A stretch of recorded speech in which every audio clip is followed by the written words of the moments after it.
What's going on, everybody? Welcome. Fresh week on Propping Up on the Gold Boys Network, brought to you by Boom Fantasy and Pickett. Should be a fun show. Playoffs are here. We had a nice weekend off. Uh, and now it's time for playoffs. We got four games every night for the next couple weeks. Looks like some awesome series. So excited to break it down. What we got tonight. Yeah, playoff hockey is a whole different animal, so I'm excited to just take it all in. How you doing, Walla? Yeah, I'm excited too. It was a nice break, but was excited to start looking back into stuff today. Um, I've been betting baseball, which has been fun, but yeah, I always like looking at the hockey stuff. So it was a nice break, but I missed it really fast. So glad to have it back. Yeah, so what was your approach this morning? Compare how you might be looking at something tonight to how you'd be looking at something in the middle of January. I guess it definitely gets tighter in the playoffs. So I think in the beginning, I'm probably should be better off looking at trusting the stars here, trusting the top guys. um some of these other guys you might have been willing to take more shots on during the regular season, maybe maybe cut back and see how things kind of play out, see what roles these guys fit into. There are definitely some interesting looks, like I'll end up talking about some of these guys for sure, but uh, I've only put in one play so far, and it's just trusting a superstar. So that's kind of how I'm looking at it right now. I would agree. Definitely leaning on the studs to start. Um, Leaning on, past games against this opponent usually has been pretty predictive for us in the past. And yeah, but I also don't think it's not the worst idea to maybe take, you know, today, tomorrow, don't go crazy with too many plays. Don't be afraid to just let these series unfold a little bit, see who's stepping up. Um, because, a lot of these series are going to go 6, 7 games. It's not like this is your only chance to find you an angle that's going to win you a bet. Not saying I don't have plays. I'm looking at four. I've secured and waiting on a couple more. And I do think it's important. I think we mentioned it last week. If you fall in love with an angle here and it doesn't come through, go back to it in game two. If it loses both, then tough luck. Maybe it wasn't the right read. But I feel like so often last year, things that we loved in game one, we trusted it, and then it ended up hitting in games 2 through 7. So just keep that in mind. Don't get discouraged if something you bet tonight doesn't hit. Don't be afraid to go back to it. But yeah, I'm excited. We might as well just jump in here to Islanders Carolina is the first game. I think high level. This is one that doesn't feel as inviting prop wise. I would probably be leaning the under here, the under hitting in the majority of the matchups. That was my initial take as I was looking at the numbers and the past meetings between these teams. And personally, I kind of think the value might be on the Islanders to win this series. Maybe the Canes do it, but Carolina's been very even since Svechnikov tore his ACL, 9-9-1. And Islanders certainly ended the last couple months strong. I think since they acquired Horvat, they've been 17-9, I want to say. But that's my lean. I don't know if I'm going to bet it. I just thought I would share where my head's at, but I'm not loving this series much from a betting perspective. I think the under is probably going to be the play for the most part. We got two defenses that are pretty tight, two quality goalies. So that's where my head's at. Are you seeing anything differently? No, I think for the most part of the series, if you're a person who likes unders, whether that's totals or props, then then this is a good opportunity. I think we're speaking as for I think props, we tend to try to find the guy who's going to perform and have an over game. That's just how we lean on the bets, I think. But there's probably opportunity here for unders on these props. A lot of these we whenever we talk about the Islanders, what I always say, like, I don't feel like I could trust any of them. Well, that's because I'm always trying to look for an over pretty much. But if you just glance through here at this matchup between these teams and like look at shots on goal for the Islander side, there's a lot of red there, a lot of unders on those guys. And Dobson over in one of the last seven. Lee, one of the last seven, lots of zeros in there for shots. So I definitely expect it to be tight.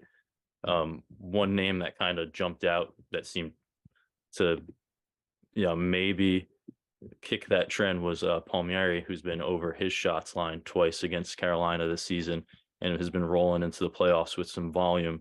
But as I said, I don't know if I'm willing to really take a shot on that yet. I want to see how he plays. Maybe he does come in with that same production. He had some nice volume, but for the most part, looking through here, seeing a lot of unders. So if you like that angle, that might be good here actually. Yeah, I mean, I think that's a good flag, and you bringing up Noah Dobson, that's kind of the one that stood out to me. Certainly not the most exciting way to bet something, but and honestly, at this price, Noah Dobson under 2.5 shots, it's minus 165. You probably need to pair that with something anyway. But he's only over that in 11 of his last 30 games. Once in the last 7 against Carolina, averaging 1.9, even with a 5-shot game in there. A lot of one-shot games against the Canes, who let up the third fewest to defensemen, and just the fewest or second fewest shots in the league this year. In general, I feel like so they've met 4 times. Islanders averaged just a shade over 25 shots per game in those 4 meetings. So, yeah, I think loading up some unders here, especially as things probably going to tighten up anyway, and what already looks to be pretty tight. That's definitely one way to approach it. I don't know if I'm going to put my own money on it, but Yeah, it's yeah. just I'm just looking.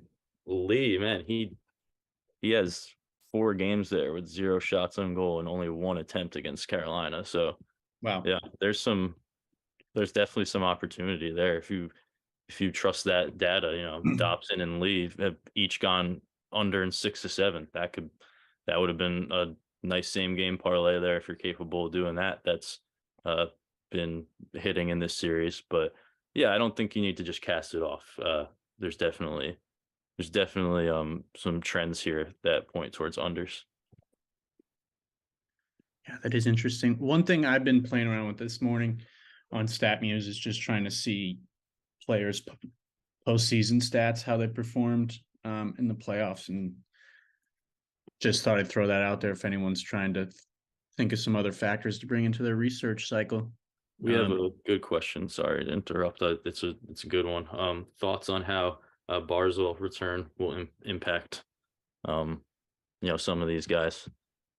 He's been gone for quite some time, so that'll definitely, yeah, that is something to consider if it's going to change any of the mojo that there's been.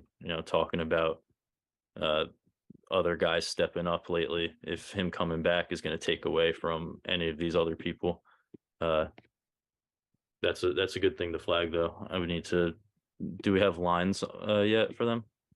That's what I wanted. I wanted to see whose spot he was taken. Um, If it even says yet. well, let's see. So yeah, I mean they got him on the top line with Horvat and Lee. Yeah, See what the last game, who was on that top line with them, because I don't. yeah. Kind of. I think he's good getting other people involved. So I mean, as long as he's good to go, which obviously he's playing, I think that I think that helps him. I mean, maybe there's some chemistry that needs to be found. That might be your worry there. But as far as him himself, I think he's good at making things happen. There was stretches where he was on where you could look at him for a point a lot of the time because he was getting assists and things like that. So with how Horvat has been shooting lately, if he keeps shooting and can get Barzil can get him some looks, I think that's only beneficial for him. Yeah, I mean, I feel like Barzil and Horvat really haven't even had that much time together. I honestly forgot he was out for so long. Yeah. Yeah, No, I mean they I got think you're good. 7 games in together. Um, it's Need definitely to worth look at all the pairings, the line pairings from them too. Hmm. Yeah, I mean Horvat. I don't know if they were on the same line. I really don't know how to check from a February 7th game, but if they were together, Horvat was humming in this little stretch. Um, 5 times out of 7, 3 shots or more, 3 goals. It's definitely interesting, but again, I think I'd like to just see it play out before I do anything about it. But good flag for sure. Yeah, thank you. It's good to know. I mean, I want I personally just think it'll help. But I think I'm gonna take some time on this one, uh props wise. It just seems a little sketchy to me, even on the Carolina side. I don't know who to trust, and I would say Burns, but yeah, I still never can get that guy right, even when he's super super hot with shooting. But Well, so I do. I don't hate Carolina for some shots today. I got them tentatively projected at 31. Um, and I'm sure he must have popped up for you, but Kokanemi's been absolutely on fire for Carolina. Um, last 8 games, guys averaging 3.13 shots per game. He's got a 1.5 line, and he's only gone for two once in these 8 games. He's over 1.5 7 times, but 6 of those times he's had 3 or more shots. Um, he's got all those games that he has hit in the last 8. He had 4 attempts. The one time he didn't was a one-shot dud against Ottawa, mhm. uh, and against the Islanders. They were in that recent stretch they played 15 days ago. He had 4 shots and a goal, and he's got at least 2 and 3 of 4 this year. So I definitely thought his 1.5 line looks pretty good on Carolina. I'm I got it written down. I might pair it with something here. I thought Marchand Point looked kind of interesting, which we can talk about, but I think he's probably my favorite on the Carolina end. He's minus 150, so kind of have to parlay him. Is his alt line there? Or no, not yet. Doubt it. That is enough. We should probably talk about that for a second. FanDuel's covering their ass a little bit here with this 60-minute alts. Definitely keep that in mind. I think they probably looked back on that 150 shot triple overtime Penguins Rangers game and said, no way we're letting people cash in on something like that. Yeah, So that's makes definitely sense. a bummer. Also, just if you like taking alt straight, it's almost more of a bummer because certainly have gotten Oh, Miracle. I didn't even think about that. Yeah, it's not just if you parlay them. So if his alt line does pop up, uh, that would fall into that 60-minute category then, right? Yeah, it just sucks because how many times do we get a Miracle overtime cash? It Um, happens, yeah. I mean, it that's a sucks, bummer. and the odds certainly don't reflect um, no overtime. So definitely just a big fat bummer. If any other sports book ever wanted to care about hockey bettors, I think we'd gladly help push some people over there because it's not FanDuel, that's for sure. Yeah, that's a bummer though. Unfortunately, that little asterisk they put next to that now. But that's a good look though at 1.5. Like his volume's definitely looking really good there. I think it's similar to what I was saying with Palmieri at his 1.5 line, just coming in with volume that you'd like to see for a guy with going for 3 shots. So getting them down at 1.5 with that kind of volume looks really nice. Um, might have to look at that with something. For sure. But in general, I think don't go crazy on goal scores in this series. At least that's my personal read. I think the under is going to be hitting more often than not. If you want to move, it's at 5.5. Maybe if you want to bump it up to 6.5 to pair with something else, just to give yourself a little extra breathing room.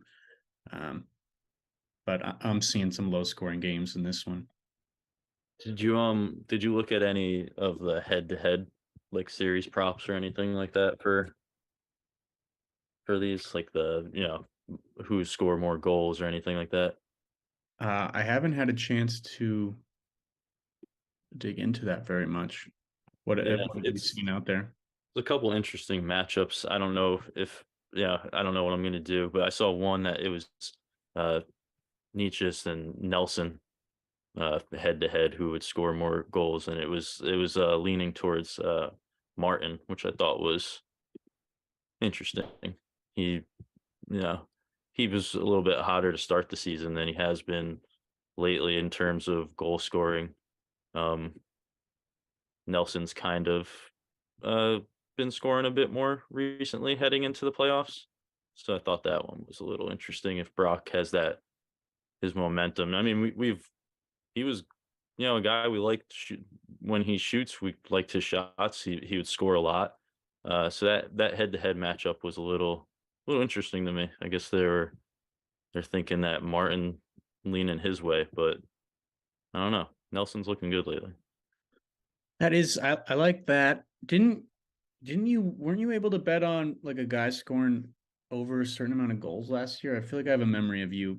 Yeah, I don't see it yet. I had last season Palat for a series, which and that's kind of what I was talking about earlier. We'll see which kind of guys can step up in the playoffs. There was some you could play his like point and his shots almost like every game. It felt like last postseason, and it'll be cool to see who becomes that guy this postseason.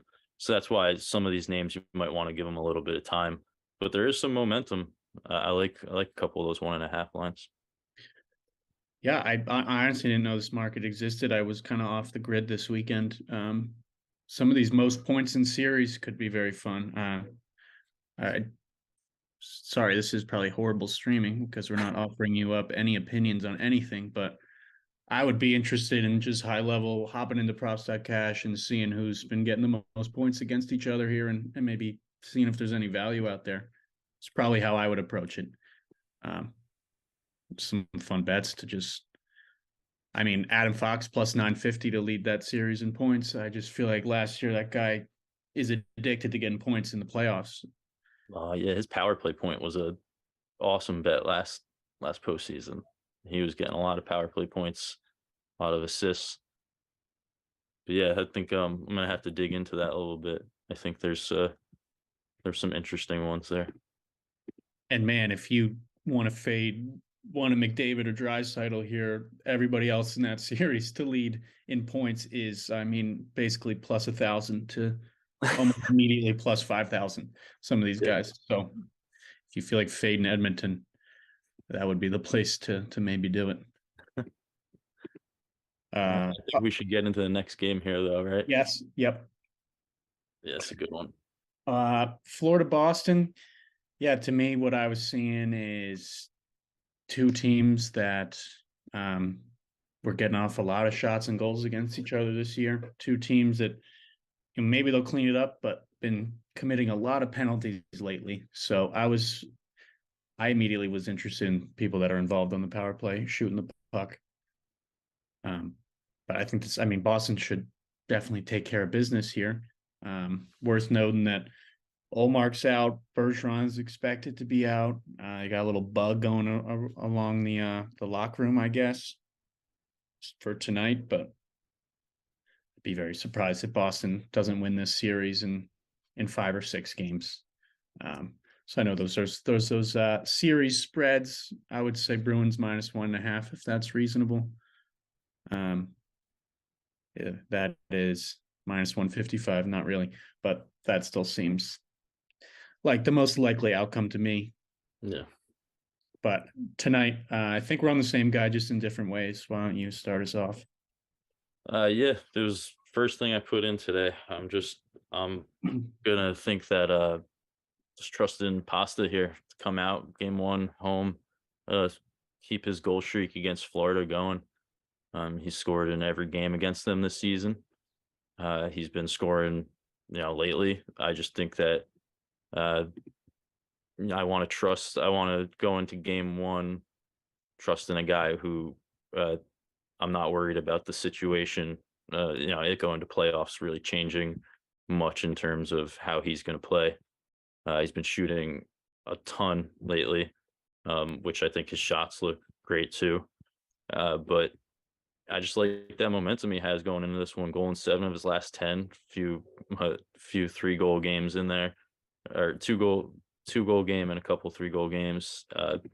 He's had Florida's number.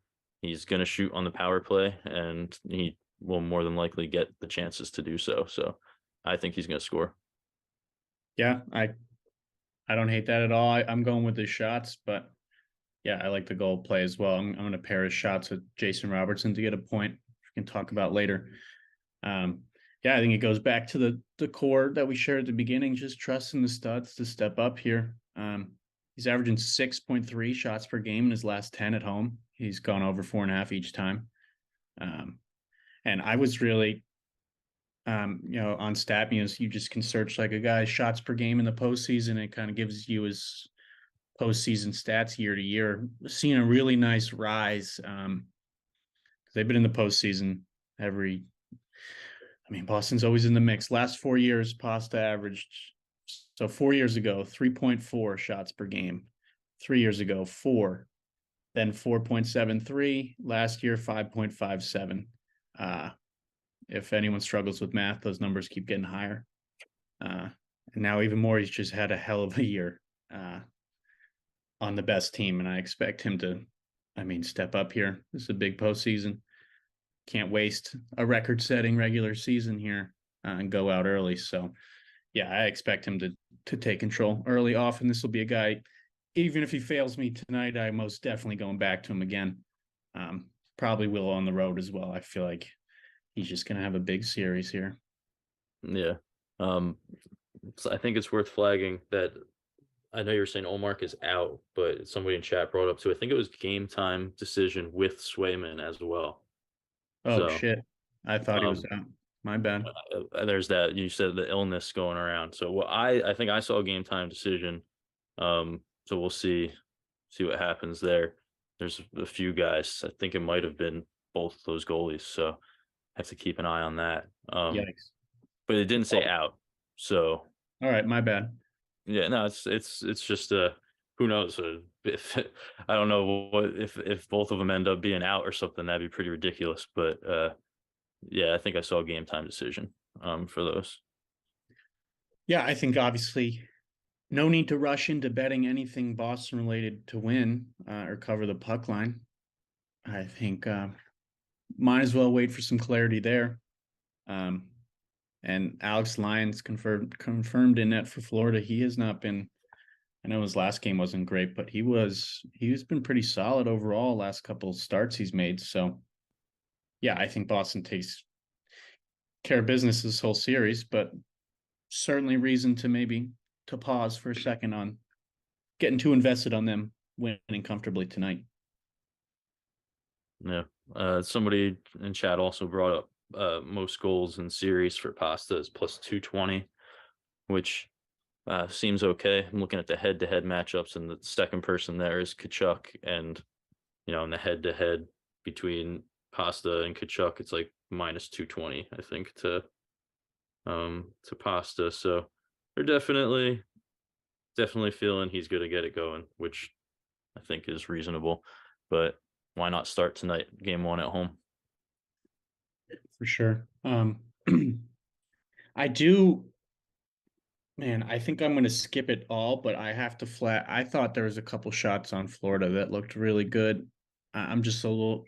The main reason I thought they looked so good is how many penalty issues Boston's been having, and I do just feel like they have to be able to tighten that up here in the playoffs. Is my hesitation, but man, someone like Sam Reinhart, who leads the Panthers in power play shots last 10 games, he's got 3-5-4 the last 3 times against Boston. Last couple games, to end. Up and down, but on the road, 7 and 10 attempts, 4 and 8 shots on goals. Last 2 on the road, minus 108 for his shots. That's one that really caught my eye this morning. I was staring at it for a while. I am just a little nervous that maybe Boston doesn't. They've been averaging over 4 power play opportunities allowed per game last 20 days. And you got to imagine they clean that up if they want to win it all. So I'm just a little nervous projecting that again. Mm, The only thing I will say in regards to Reinhardt is he is now down on the third line. Um, which I know in the past when he has been down on the third line, he's actually fired away, as the shooter on that line. So maybe that's worth considering. But I can't remember who was on his line at those times. I want to say it was like Lusterine and so he's not on that same line with him. He's with Stahl and Lomberg, which maybe Reinhardt's just gonna end up getting the volume on that line. But he is down on the third line there. Still on the top power play though. So Interesting. your thing about him being the power shooting on the power play still works there. Do you know when he got dipped down? Because his time on ice has been, I mean, he's been higher the last couple of games than they were before that. Let's see. Can actually see here on left wing lock when it did happen. I guess it was a few. There we go. On the 15th. So a couple days ago. Oh, so Bumped after down. the regular season. Yeah, so bump down there. It's just Interesting. yeah, so he probably won't get as many, the same time on ice on even strength. But he's still on it still shows him on the power play there. But definitely keep that in mind uh if you're looking his way. But I've brought it up before that there's been times where I liked it because of that. He would be on the third line and his volume would, even though his time on ice went down, his volume was actually pretty nice. Just because he still got out there on the power plays and when he was on that line, he was kind of the guy who was shooting. But I think it's worth bringing up uh the power play stuff here because if you look at the time on ice for, let's say, like Verhage, who's kind of dipped off in his shots towards the end of the season. His time on ice went down and he had less power play time on ice, which if maybe That they is let him interesting. go a little bit more, that could he might be worth a look at his price if he can uh be getting out there more often, getting that volume. He was still shooting heading into the postseason, just wasn't having the efficiency that we were used to. But his price is crazy.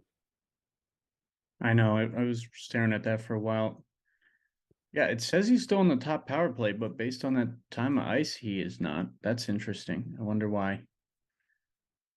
I wish I had context to explain why he seemed to have gotten demoted here in the last to wrap up the season, especially games they needed to win. Yeah, because he was definitely getting a lot less ice time on the power play there, which you saw him start going under on his shots. So And yeah, some I things just worth noting. him to get plus or him at plus 130 to get 3.5 is, I mean, he's gotten 4 and 3 straight against Boston. Definitely stared at that a while this morning. And even Kachuk minus 135. Um, he's gotten 6-6-3-5 against Boston this year. I mean, the guy's been great all year. And those prices really aren't that bad. And um, yeah, I expect Boston to tighten up a little bit, but I mean, Florida still gets their shots off. They did get 37 per game against Boston this year. Um, I expect those guys to hit their shots. I don't know. Felt like I couldn't pick, and I couldn't possibly load up 3 different Panthers. Felt irresponsible, so now I'm going with 0. You know who is on my radar still? Might be less talked about on Florida. Forsling. Yeah, I've been looking at him. I was looking at him heading into the playoffs. It's been getting good amount of shots. I brought up on a show previously that he, even when he doesn't get a ton of volume for a defenseman, he still is pretty highly efficient with his shots. He gets some shorthanded shots as well. So if that, if the opportunity arises where they're trying to kill off some penalties here, I've noticed him getting some attempts there, some shots here and there, shorthanded. He's had some nice volume heading into the postseason, and against Boston, he's hit 2.5 in 4 of 7, but he has two in every game. So if you like those alt lines, that could be. I wanted to just put him on the radar there. He's been pretty nice lately. Yeah, that's a nice flag. I noticed him as well. Looking I like pretty that good. too. The two though looks really good. Um, Anything else in this one before we move on? Um, I don't know. I think that's the main stuff that stuck out to me here heading into the first game. Yeah, I guess for me, if the theme of the first game today is, a lack of goals and then probably a lot of unders, I do think this series has the potential for a lot more goals.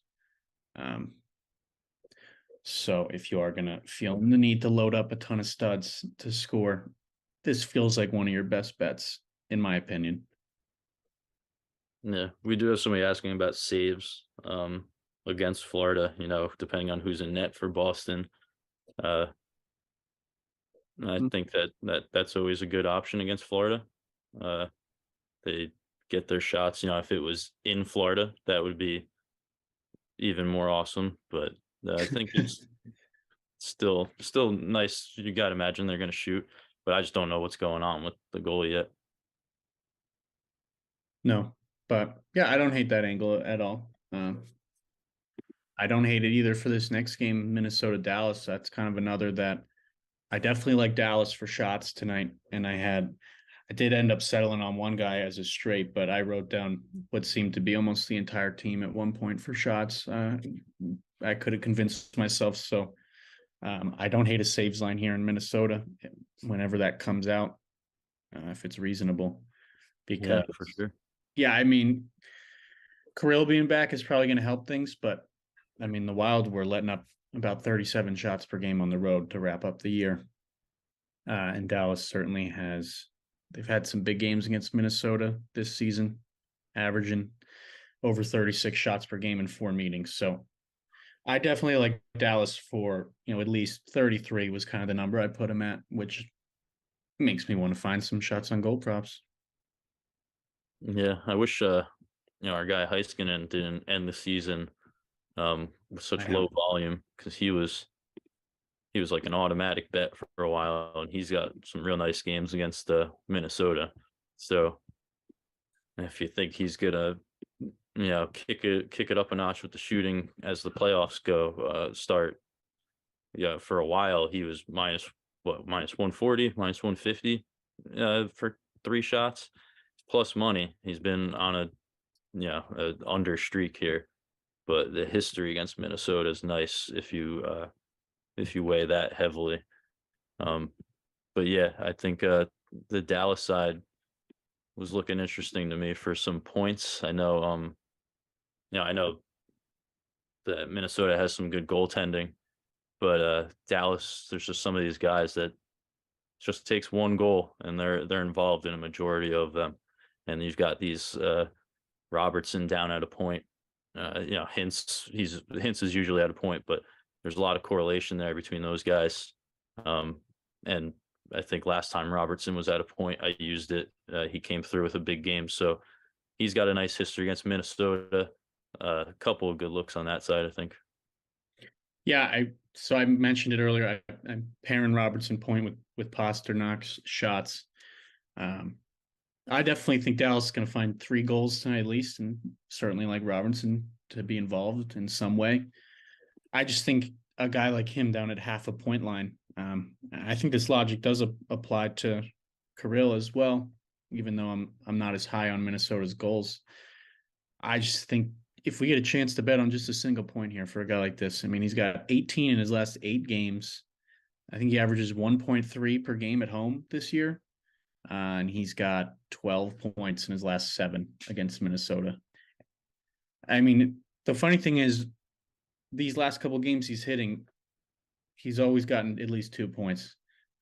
So assuming FanDuel brings those alt points back, I have to imagine Robertson points would be plus money for over 1.5 if you would rather go that angle. But to get at least a point. I'm pretty confident he can get involved here to start the series. He did all right last postseason. I'm expecting a jump for the guy here.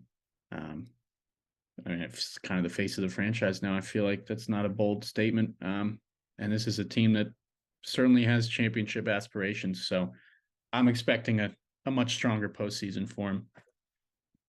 Yeah, I think. Yeah, I think he's definitely shown us a step up this year. He's taken a leap, so I think he's going to need to prove himself here. Um, just when I was looking through, and you do see all these points against Minnesota, a lot of 2-point games, and I click through.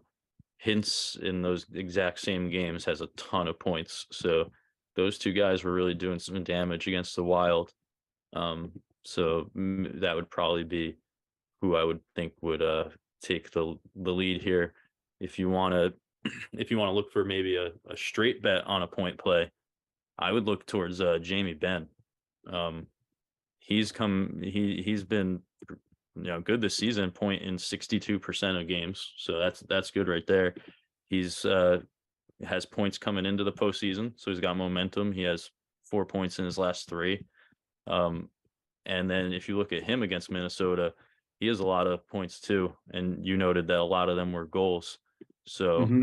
if you don't want to have to use a parlay piece, but you do still think Dallas can get involved here, he looks good, and he's a top power play as well, I believe. So um, that always boosts his chances for a point. Yeah, I thought his shots, point, goal all looked pretty solid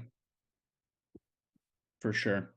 Um, yeah, I don't hate points. Definitely at that price is pretty solid. Yeah, I did end up going with a straight on shots on goal on Tyler Seguin at plus 110. I don't know if you looked at him at all, but I was just seeing a guy. He's had pretty solid postseason success in the past, and he just ended the year pretty strongly. He had mhm, 4 or more shots on goal in 3 of his last 4. Um, and at home, far more often than not, he's getting at least 4 attempts. And against Minnesota here, he has at least 4 attempts in 7 of his last 8 against them. He's had some monster games against them, especially when they're at home. Sagan's averaged 5.3 shots per game in the last 2 years at home when the Wild come to town. Um, and on the year when Sagan gets at least these 4 attempts that he so often does at home and against Minnesota, and lately he's sitting at a 67% rate. So yeah. I added that all up, and I thought plus 110 was worth a stab here tonight. So I'm jumping in on Sagan. Yeah, no, I like that. We had brought him up on another show and just said that the issue with him isn't that he's taking a lot of shots and missing or anything like that. It was just, there's a lot of games where you'd only have like 2 attempts, and you obviously can't hit 3 shots when you only have 2 attempts. So when he is getting more of a green light or whatever it is to take a couple more shots, he's he's awesome with the volume, and you could see that in just the recent games. 4 shots on 6 attempts, 4 shots on 4 attempts. He had a 1 shot on 6 attempts game there, but prior to that, it was 5 on 5. So he'll have his games here and there, but then even looking back, 3 on 3, 5 on 7. So for him, it's just about the attempts. So yeah, if you're projecting 4 or 5 attempts for Sagan, the plus money on him to get 3 of those on goal is nice. Yeah. So hopefully he keeps it rolling tonight. I do. I definitely think the Stars are going to win this series. I do think it's going to be a good one, though. But that was certainly why I think we were drawn to a little more Dallas props to start here. But I do think, the Wild can be competitive here. I don't hate, you can do like alternate series spreads and maybe combine a couple. I feel like something like Dallas plus 1.5 games, that's minus 260, throwing that in a parlay. I would just be very surprised if Dallas loses this series, 4-2, 4-1, and I feel like they're either going to win or it's going 7, personally. So if you're looking for a parlay leg, I'm just throwing some stuff together like Dallas Stars plus 1.5 games. And even if you just did Bruins and Avalanche both to win, that's plus 142 altogether. But yeah, I do think Minnesota is going to give them a run here. And I think we got to talk about Kaprizov, who had a hell of a postseason last year. I know they lost to the Blues in 6, but I mean, he scored 7 goals in those 6 games. I think he averaged like 5 shots per game. I'd have to double check. And he certainly ended the year right. He played 2 games since missing a month. In that last game, 8 shots on goal on 14 attempts, and he scored. So looks like the guy is ready to go here. I bet him to score at plus 140 on FanDuel. Again, 7 goals in 6 playoff games last year, and he's got 6 goals in his last 8 against Dallas. So if anyone's going to step up here, I'm expecting it to be him. Yeah, well, I think that's good. He's well, we opened the show talking about trusting the studs, so that he falls in that category there.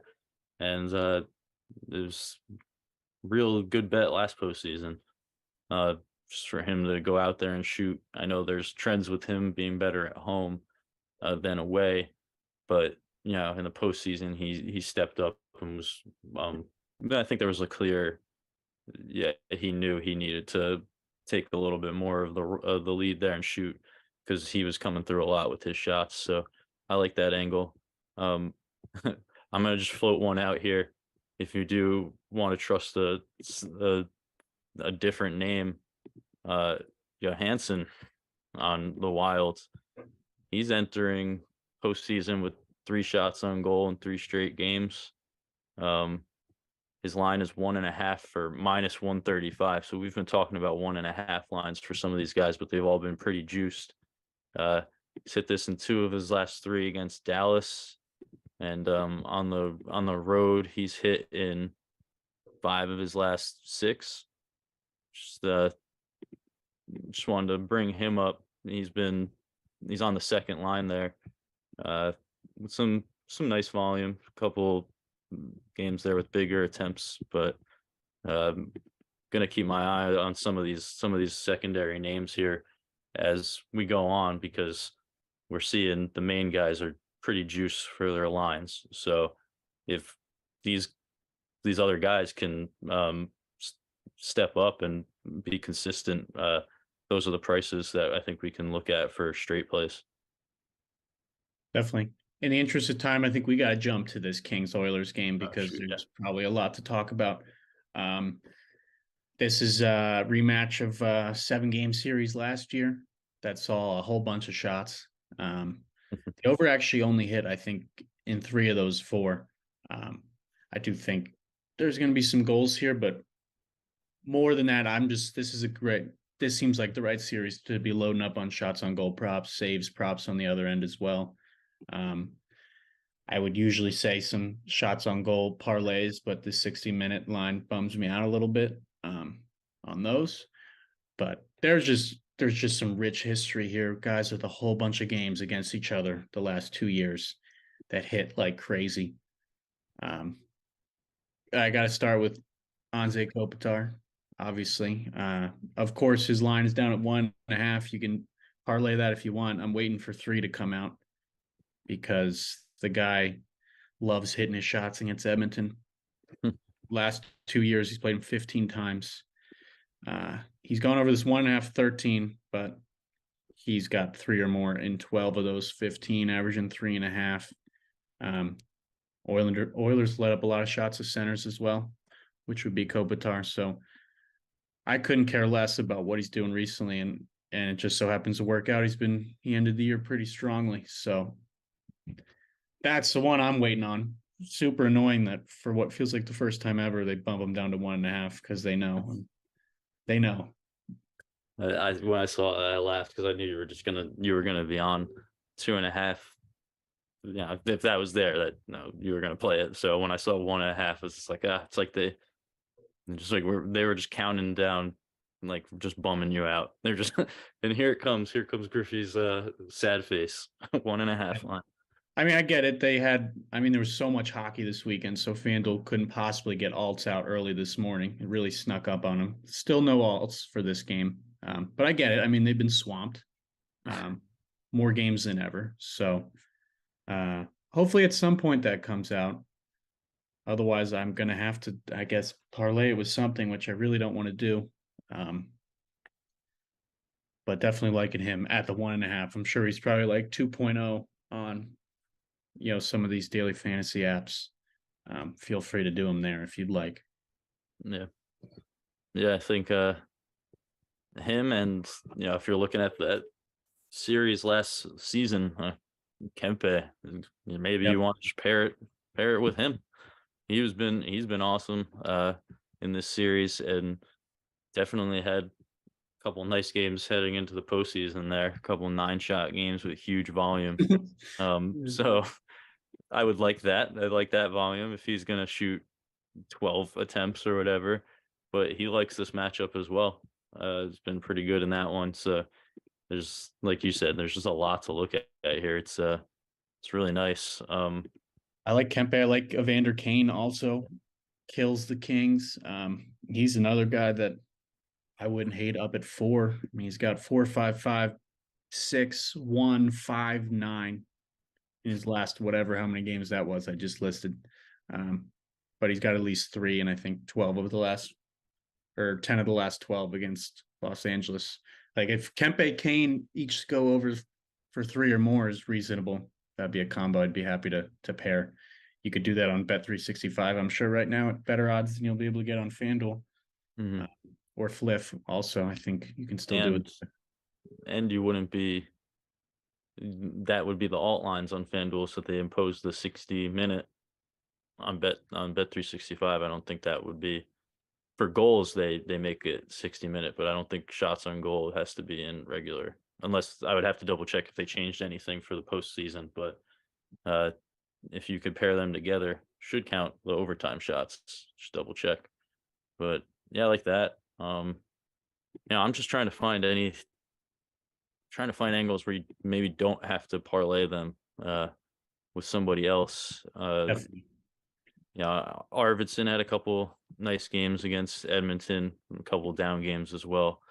But it's kind of looking at Trevor Moore. A little interesting to me at even money because we saw, Arvidsson was shooting a bunch for a bit there, hitting a ton of shots, and he's kind of dropped down a bit. He still hits here and there, not as consistently.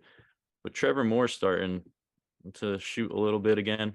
Has a couple 4-shot games recently, back to back heading into the postseason, and same thing, couple 4-shot games against Edmonton.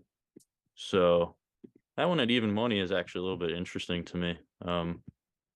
In the beginning of the season, he was a monster on the road. Uh, he had 2 shots in like every game to start the season there for a huge stretch, and then on the road he was hitting 3 shots a lot. So that one's sticking out a little bit to me if I'm trying to find a straight play here.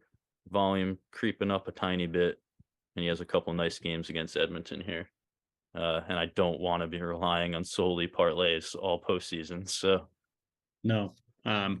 Stuart Skinner's got a saves lineup at 27.5.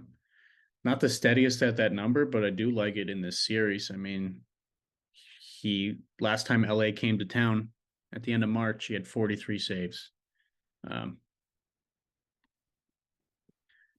I don't hate that. I think LA is going to be good for 30 plus shots every night. It's just a matter of some of them go in the net or not. But 27.5 is a little lower than I was expecting to see. yeah, I think it's reasonable. I haven't done too many saves props this season though. Um, so I guess I don't know if I'm gonna start jumping into too many right now, but yeah, I think the series should see a lot of shots. I am seeing a power play edge here for Edmonton to score. I was trying. Obviously, we need to mention Connor McDavid. I was considering maybe his over 1.5 points. He's pretty steady there at home. And last year in the playoffs, um, he had 2 or more in all 4 home games against the Kings. Not as many power play points. I was thinking maybe I just do his power play point if I'm so confident they score there. That's minus 162, which hardly excites me. And yeah, his 1.5 points is minus 165. I think I'm going to hold off that. I might do Edmonton over 2.5 goals tonight with Dallas over 2.5. Because I do like the Oilers a little bit more tonight to score. But I don't know. McDavid hasn't been as steady against the Kings as some of these other guys. So yeah, he's the most talented player in the world, but a little hard for me to back him confidently tonight. I mean, I think his goal is fine if you can find it reasonably, but the prices are no good. I think this series had one of the matchups, the head-to-head matchups that I thought was a little interesting. I think it had Kempe up against Hopkins, which I would lean Kempe there if I was looking at head-to-head goals or something like that. But I didn't look at the other 2 games, but that was one that definitely stuck out to me, that matchup. Because Kempe just shoots so much in this series. And I have to dig into those more. But I would say high level, I mean, I'm pretty confident Edmonton can advance here. I mean, it's priced. I mean, they're a heavy favorite to advance, but I do think this is going to be a good series again. I'm pretty sure LA was up 3-2 last year. The Oilers had to win game 6 and 7 to advance.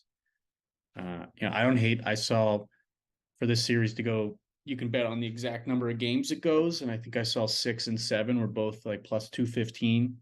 I wouldn't hate maybe spreading a unit or something across those 2 outcomes, and as long as it goes 6 or 7, you're guaranteeing yourself a little profit. I do think this is going to be a pretty great series. I think Edmonton advances, but it's going to be fun.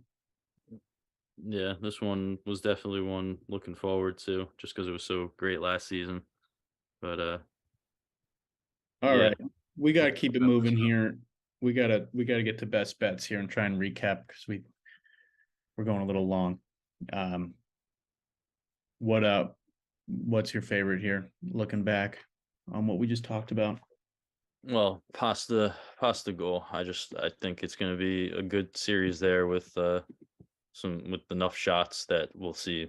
We'll see the guys come through with some goals, and he's been good going in the postseason and good against Florida. So I'm riding with him to score.